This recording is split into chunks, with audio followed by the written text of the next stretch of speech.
Hey guys, welcome to Wrestling Days and welcome to this latest unseen video. We got quite a bit to get to, so let's get to it. Here you can see, thank you to Ian, that we've got LA Knight picking up a victory at a house show. The reason why I wanted to include this is not only is it cool to have a look at a little bit of house show footage, but it's also kind of going to lead me over to the streak that Solo is on. We've touched on this before. I can tell you that he is now up to 25 losses in a row, Solo Sikoa. The last time he won was against John Cena at Crown Jewel.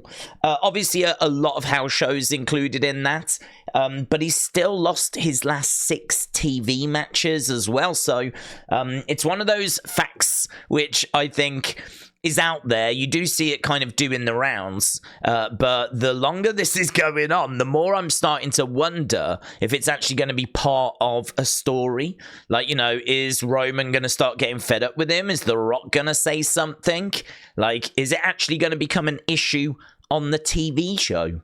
Not sure, but his last 6 TV matches he's lost now, which obviously isn't brilliant for, like, the enforcer of the bloodline.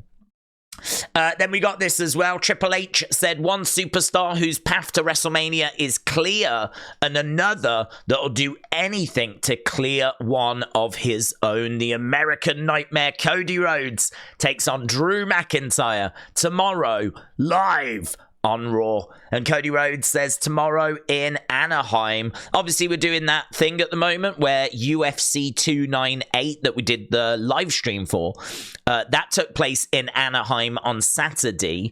And now they're staying in Anaheim, but obviously it's not UFC, it's going to be Raw.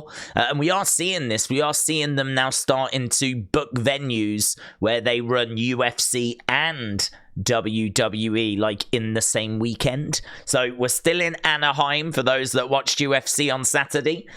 This time it's going to be Monday Night Raw, and it's looking like a pretty stacked show. Obviously we'll be doing the watch along for it, but this has been announced, and this has taken me by surprise. I'm sure it's taken many of you by surprise. So this is a qualifying match to get into the Elimination Chamber. There's only one spot left. So that means that one of these women is going to take that spot, or at least it could mean that.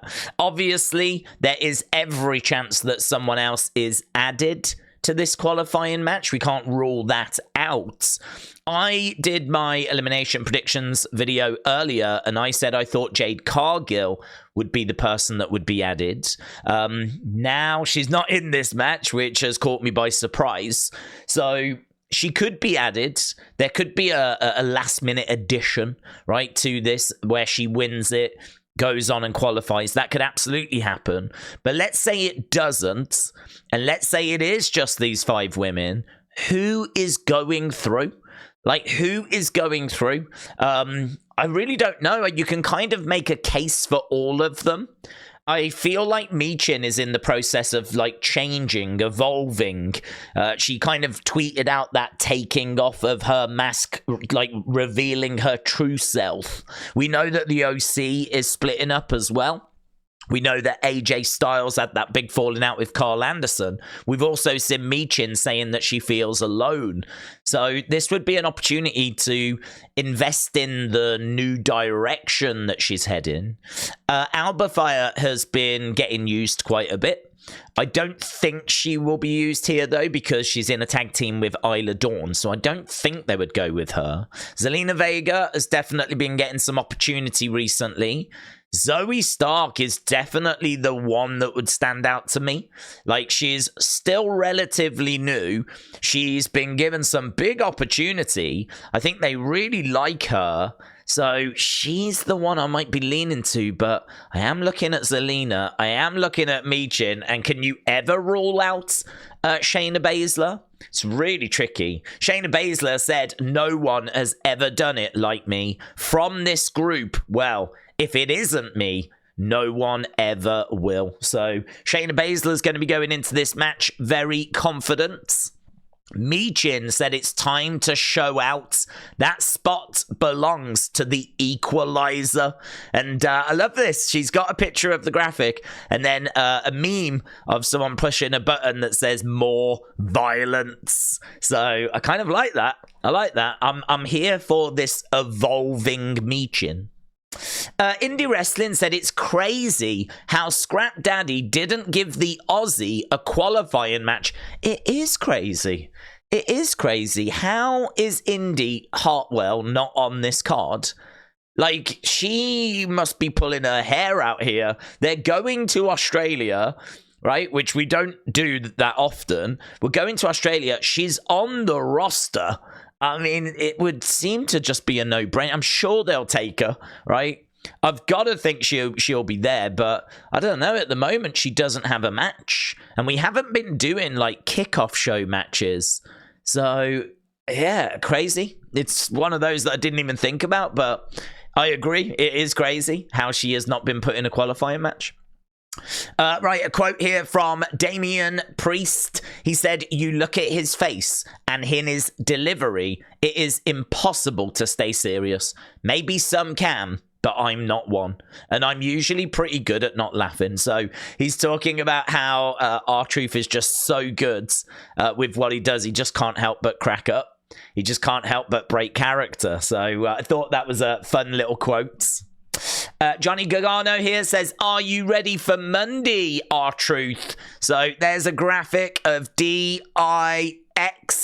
And there they are with the tank. There's R-Truth. Obviously, another match that's been announced for Raw is that we're getting Judgment Day taking on DIY and the Awesome Truth in a big, like, 8-man tag war. Should be a lot of fun. It'd be really cool, actually, if they did kind of decorate the ringside area, make it feel like, you know, camo, and put like war kind of bits and bobs around, you know, kind of make it feel like it's a real battle. That could be really, really fun. They won't do any of that, but I'm just saying it could be really, really fun. Certainly if they come out on a tank like this. I think I just want a bit too much, to be honest, but you get my point. It would be fun all the same. Alicia, shout out to you. Look, we've got some interesting information. We'll go full screen on this one. So this is the Elimination Chamber Superstore, and it's always worth having a look at this because when they came over to London, they did this, and they had some superstars there doing meet and greets. So if you are in Perth and you are going to be around, then on Thursday, you will be able to meet the Kabuki Warriors at 4 p.m. at the Superstore. That's pretty cool. On Friday, you can meet Pete Dunne and Tyler Bates, and on Saturday, you can meet Dakota Kai. So those are the announced meets and greets, which I think are pretty good. I'd be pretty pleased with them if I was in Perth. Right, we've heard from Dwayne "The Rock" Johnson. Let's whoosh it in. So Dwayne "The Rock" Johnson, he has put this message out. He said he's back. Greatness sins. Devil disrupts. Always speaks the truth. Even when he lies. No idea. Record-setting crowd. Thank you, Salt Lake City. Mana. Energy. Eruption.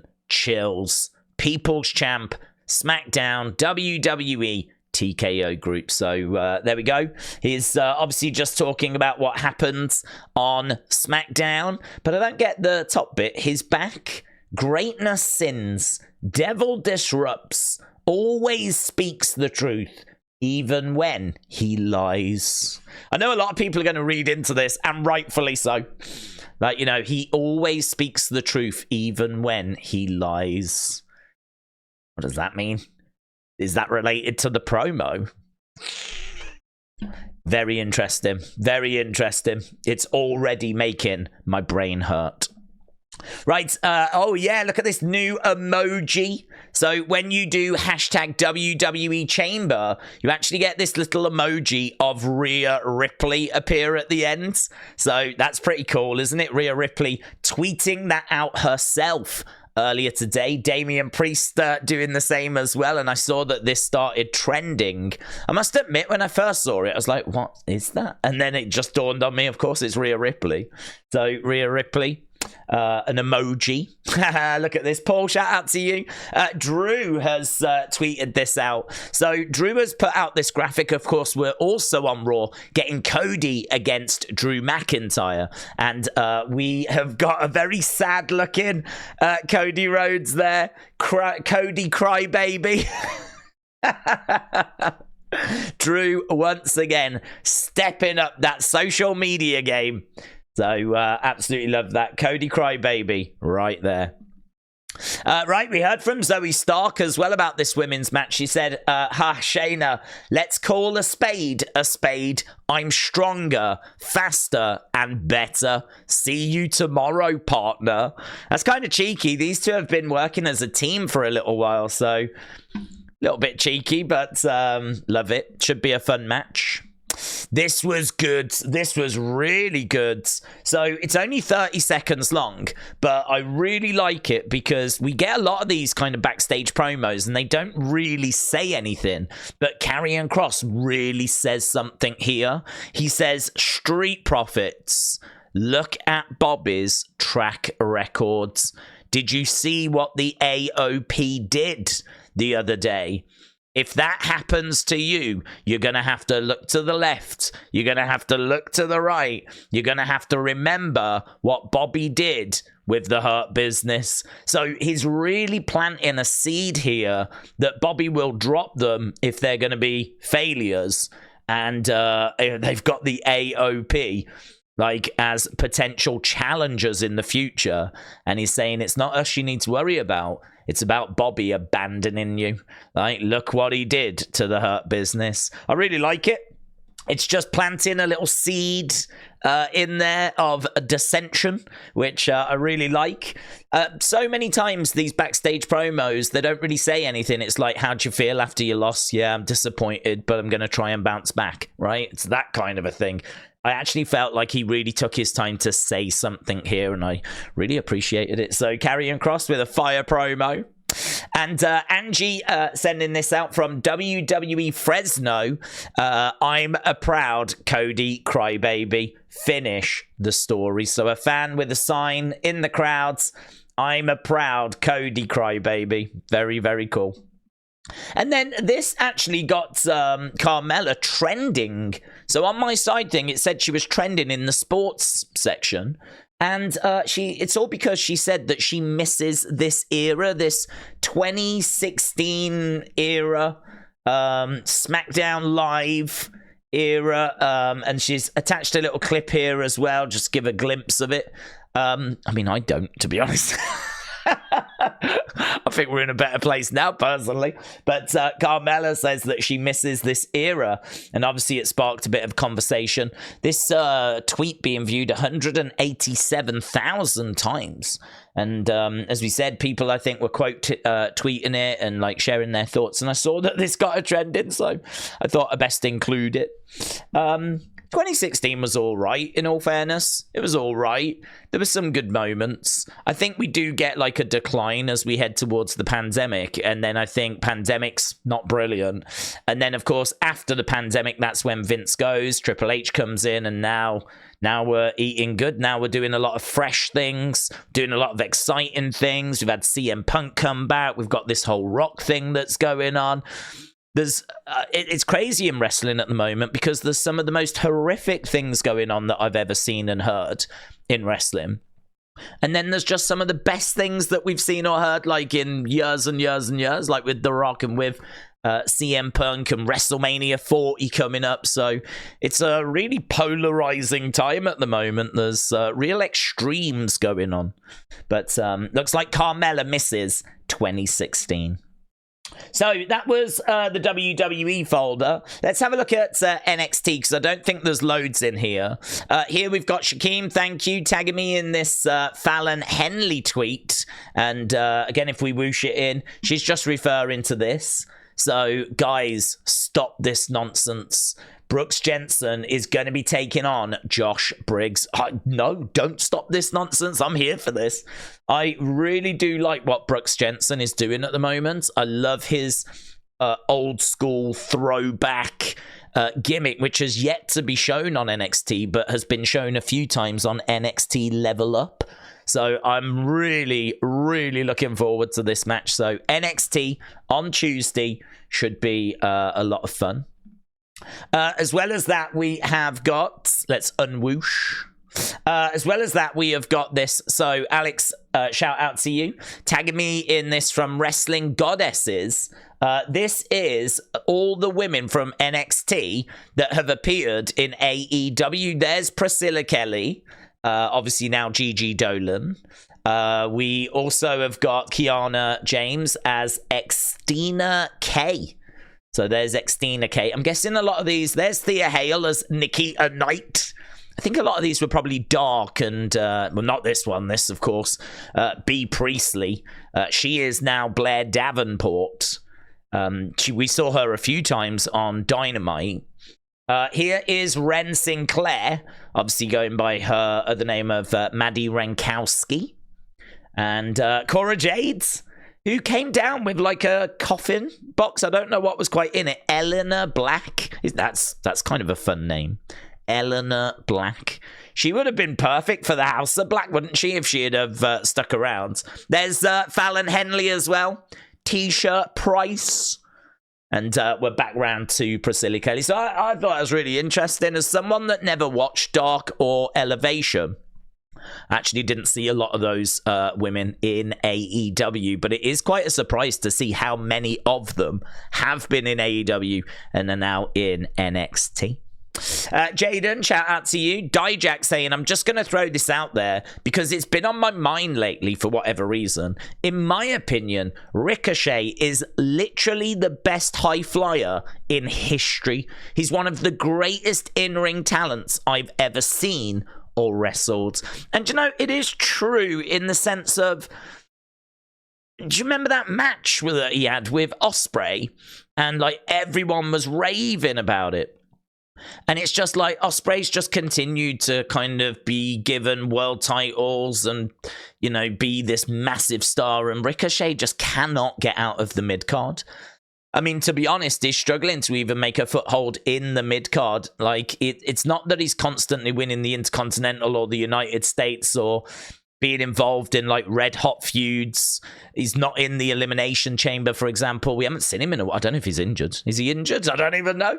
And we don't even see him, like, week in, week out. So, yeah, it's one of them, isn't it? I mean, I know a lot of people would say his personality is not quite there, but there must be a ways around this. Give him a manager or have him do like scripted backstage promos. You know, the way we present like Shinsuke. Do something with Ricochet. I always thought he was great when he was Prince Puma in a Lucha Underground. And he used to have a mask on. And I just thought the Prince Puma name was really cool. The mask and everything made him look cool as well. The Ricochet thing, I'm not sure about it. I'm not sure. I just kind of feel like we need something new. That's how I feel. We need a fresh lick of paint. We need to mix it up a little bit. We need to change it up a little bit. We can't just keep doing this. We've been doing this for years. We haven't got anywhere. So, yeah, it's one of them where you do have to just take a moment to go, he does deserve better, doesn't he? He does deserve better. And we're not the only ones saying that because, of course, Samantha Irvin backs. She completely agrees, as, of course, she would. So that was our NXT folder. Let's go down to WWE Experience. Just a few images here. So, Miss Clown, shout out to you. You can see Braun and Jinder posing by the fist, which Nails and NY, I'm still split. Nails and NY sent me a warehouse video which showed how big the fist actually is. And, I mean, it could be. I'm still undecided if that is the actual fist. The only thing I know, though, is that it's heavy. So would they ship it over, or would it just be easier to get one made in Saudi Arabia? I don't know. I don't know. Either way, it's still very, very cool. So we've got Jinder, we got Braun posing next to it. There's a picture of them in the ring. There's a picture of them with Chelsea and Natalya in the kind of entranceway. And then Jinder posing by a picture of himself that he had signed. And then, again, just a few more images here. Not very sharp images. I think they might be sharper if we click on them. But Braun posing by a poster. Natalya by the ring. Jinder meeting a fan. Chelsea by the ring.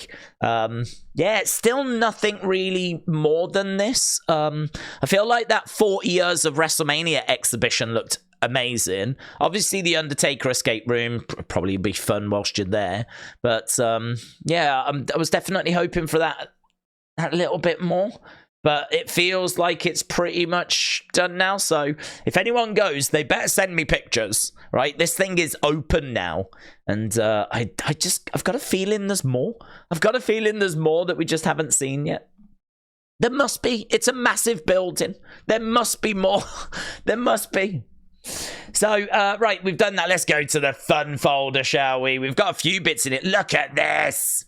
Look at this. Esmeralda, shout out to you. I don't know if this has been shared, but I laughed so hard. So this is a game show moment. I don't know if he was in on it. They're making out he wasn't. This is Kota Ibushi walking down the street. That's Kota Ibushi, right? And all of a sudden, we've got the fans or the crowd. They chase after him. He goes walking back. Obviously, they've set up mats, and there's Aja Kong, right? And so Ibushi, look at his face there.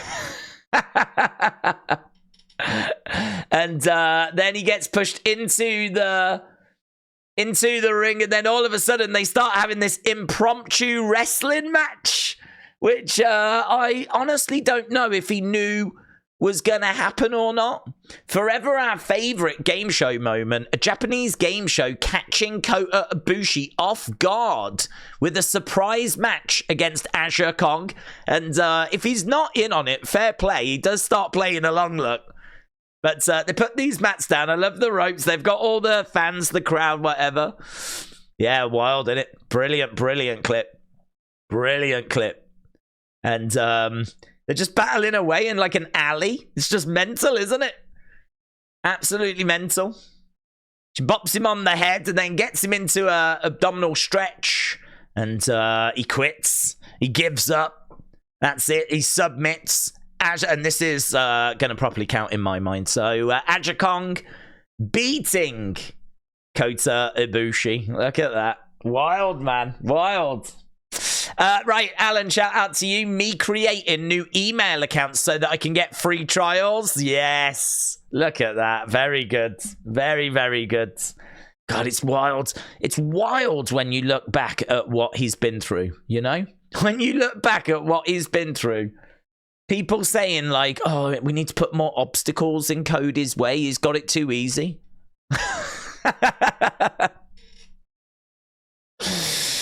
Look, he's at it again.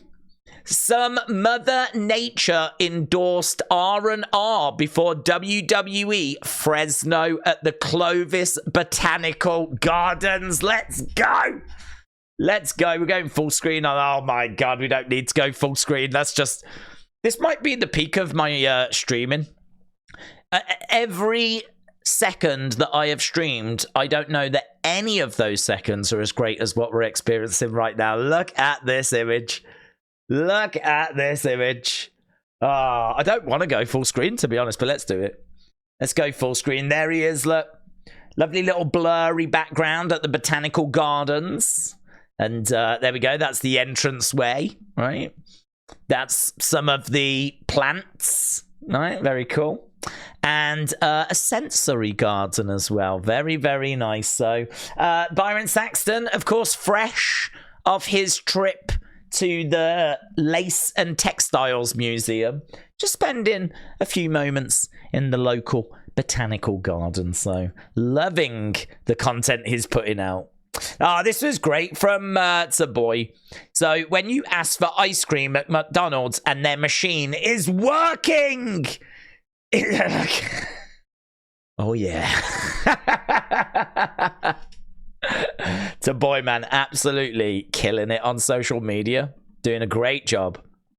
Mitchell tagging me in this from 90s WWE. Stop killing alligators to make Gatorade. Goat sign. Goat sign. Well, Gator sign actually, but yeah, brilliant. Absolutely brilliant. I love the fun folder. It's brilliant, isn't it? And we've only got one more folder to go. But thankfully, there's a bit in there, so... right, as per WrestleTix, today's live event in Fresno has distributed over 9,200 tickets, over 9,000 for a house show. Cody Rhodes said, let's keep going. So brilliant, brilliant numbers coming out for their house show today. Joey, thank you. Here we've got NASCAR. He's here and he's not leaving until he gives the command. So I believe he actually like waved the flag and set the drivers off for the Daytona 500. So The Rock was part of that today, which was pretty cool. Sean, thank you. I wonder if he's going to get booed during the command to start the engines, said Sean. I hope so. Alex, thank you. Tagging me in this Triple H tweet, said congratulations to Dana White and UFC. UFC 298. Last night was an incredible start to the Anaheim takeover. We spoke about this earlier. So there's an image of UFC from Saturday. Raw will be in that same building on Monday. And of course, we will be doing the live stream for that. Edward, shout out to you. He will be missed. I hope he hosts WrestleMania, though. So, Ringside News just reporting CM Punk reveals expected recovery time for his tricep injury. I think we've got a bit more detail on this in a moment. I think it was about 6 to 8 months is what he expects his recovery time to be. So, pretty bad news, to be honest. This was interesting. Edward again. Yeah, I agree. This is interesting. Gunther on a potential match with Brock Lesnar. I was always vocal about my dream match in the past, but that fell through now. I don't know if we'll see Brock again, if that's ever going to happen, but I'm wide open when it comes to that as of now. Don't really know what he means by that. I don't know what he means by that. Is he saying that he's still open for the match if it could happen? Is that what he's saying? But yeah, it's interesting. Even Gunther's saying, don't know if we'll see Brock again or if it's going to happen, but seemingly a match he would still like. So, and a match that I have always wanted to see as well. This is the moment from the Royal Rumble the other year, which got everyone talking. So that might be the closest we ever get, unfortunately. Mitchell, shout out to you. This is awesome. The official hashtag now features Women's World Champion Rhea Ripley. We looked at that earlier. Dave in real life, shout out to you. Yes, this is awesome. We're going to have to whoosh it in. Let's whoosh it in. Look at this. How great is that? The Royal Rumble winner. Now, I don't know if that's real or if that is like AI'd. It's very hard to know what you can trust in this day and age. But I'm going to say it's real. I'm going to hope it's real. But there we go. Someone making this Bailey, tagging it, tweeting it out. I agree. Looks awesome. Looks really, really cool. Right, something else that looks cool. Look at this footage from Hang'em High. Cody Rhodes in Tekken 8 is crazy. So I don't play Tekken, so I don't know. I don't think he's an official character in there. I haven't heard of them working with Tekken. So I'm guessing this must be like a fan creation or something like this. But it does look cool, in all fairness. Could you imagine if they did a wrestling game in this style, rather than in the ring and doing all the moves, just like a proper beat 'em up like this? That could be sick, man. That could be sick. If they actually went to Tekken and went, look, can you create a WWE game? We want it to be like Tekken, but using our characters. It does look awesome, doesn't it? It does look awesome. Braun here saying, someone please find one of these for me. I've got to ride it to the ring. So this is like some sort of giant horse, right? And it's just talking about horses. So I just thought I would include it because we don't actually hear from Braun Strowman all that much. And I just thought it was kind of fun that he's like, please, I need to ride a horse to the ring. Boulder just put in Malaki Black in a singles match. What? And it's true. So the Dark Arts Gym, which is Malaki Black and Zelina Vega's training school, have released a show with matches, and the main event is a Malaki Black singles match. Malaki Black taking on one of his students. Main events this show. I'm not sure where it's been released. I've seen a clip from it. And it kind of looks cool, actually. The school looks kind of cool. Like, all on the walls, they're black with like this kind of white artwork. It looks quite classy. It's really cool. So I don't know if this has gone onto YouTube or whatever, but people are just excited at the idea of a Malaki Black singles match in 2024.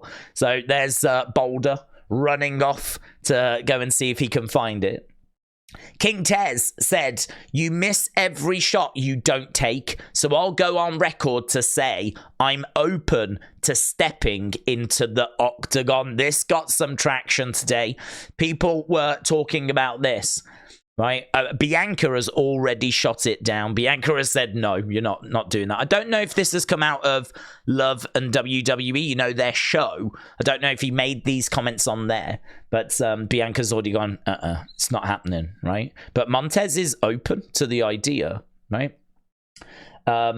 So that, as we said, got some traction. The other thing that got traction, this isn't WWE related, but oh man, so many people have been going on about this match. Oku versus Ospreay, Revolution Pro. Rev Pro did a massive show today. Orange Cassidy made a surprise appearance. In the main event was Will Ospreay's, I think, final indie match before he joins AEW. Dave Meltzer, I mean, look, whatever you think about Dave Meltzer, whatever you think about Dave Meltzer, whether you like him or you don't like him, right? What he says here, I think, is pretty mind-blowing, right? Dave Meltzer, just 5 hours ago, said, after watching Rev Pro, right, today's show, that was amongst the best last 70 or so minutes of wrestling presentation I've ever seen. So he's saying that the final hour and 10 minutes from Rev Pro is some of the best wrestling presentation he has ever seen. That is noteworthy, right? If nothing else, it's noteworthy because he's seen a lot of wrestling throughout his time. So, and Sean Ross Sapp as well. Sean Ross Sapp coming out saying Oku versus Ospreay, the main event from Rev Pro, is one of the most insane matches I've seen. Stephanie said the crowd are chanting, "You've signed the wrong one" at Tony Khan, brackets, who is here, during Ospreay versus Oku. So Tony Khan was there. He'd been at the Fulham game, and he was there watching Rev Pro. Obviously, Orange Cassidy on the card, Ospreay on the cards. And so the crowd were chanting, "You've signed the wrong one" during that main event match. So I have seen clips from it. It looks insane. It looks bonkers. It looks very Ricochet Ospreay, just flipping all over the place. But it's one of those where I was watching it, and it's still, what I appreciate about Ospreay is that it still feels hard hitting, right? It still feels like he's really laying stuff in. So it's not just gymnastics for the sake of gymnastics. There's obviously a lot of flips, but if it's going to result in like a vicious looking backbreaker at the end of it, if it's going to result in a nasty looking super kick, like for me personally, then I don't mind it so much, you know? It's not the gymnastics that are a problem in wrestling. It's when those gymnastics don't result in anything that looks like it would actually hurt an opponent. Flipping all over the place to then do like a pretty lame drop kick, or, you know, do something which just doesn't look that great, a splash to the outsides, and you just go, well, what was all that? You know, you could have just done a crossbody. Why did you have to do all this stuff? But with Ospreay, I think he really does lay it in. So the clips I've seen, I haven't seen the match, but the clips I've seen have been very impressive. Fightful said Glenn Jacobs, Kane doesn't see himself returning to the ring, but is leaving the door open. As well as that, look, we've got some interesting information here. So this is a list of when we're going to get the biographies and the rival TV shows. So A&E biography, Randy Orton first on the 25th. DDP on the 17th, so bit of a gap. Davey Boy on the 24th, and Roman Reigns on the 31st of March, just before WrestleMania. So those are the A&E biographies. The rivals, Triple H and The Rock on the 25th of Feb, John Cena, Randy Orton on the 17th of March, Edge and Christian against Matt and Jeff Hardy, that'll be good, on the 24th, and Daniel Bryan and The Miz, that'll be great.